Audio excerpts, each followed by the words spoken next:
আসসালামু আলাইকুম। মানুষ কতই না রাত্রি বলে, ভাই ভাই রাত্রি হলে সকালবেলা কেউই নাই। এই যে দেখুন, আজকে আমার চাচাতো বোন মারা গেছে।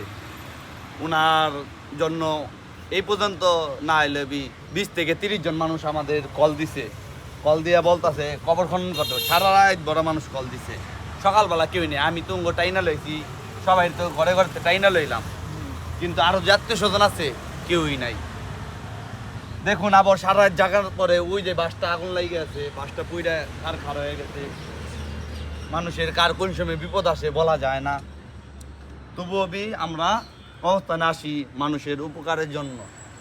মানুষ আমাদের নানান কথা বলে, নানান কিছু বলে, সেসব কথা আমরা মাথায় নিতে চাই না। দুনিয়াতে যেহেতু আমরা জন্ম হয়েছি, একসময় ইনশাল্লাহ মৃত্যু হবে। তার জন্য সবসময় আমরা ভালো কাজ করতে চেষ্টা করব, যাতে আমাদের দাঁড়াতে কারোর যাতে ক্ষতি না হয়।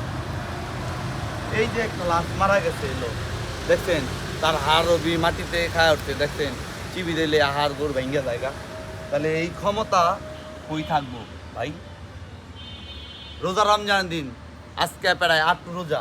দেখেন 8 রোজার দিন দোকানপাট খোলা থাকে, মানুষ এখনো ওপেনে খানা দানা খায়।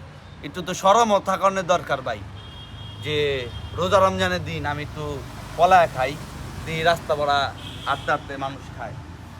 মানুষের বিবেক বুদ্ধি কমে গেছে।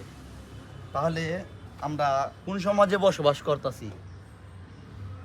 রোজা রেখে আমরা এই কবর খনন করতেছি, ফজরে নামাজ পড়ছি, সারা রাত জাগনা, 2টা দিন ধরে কাজ করতেছি, সারা রাত জাগনা, তবুও আসছি, চোখে বড় ঘুম।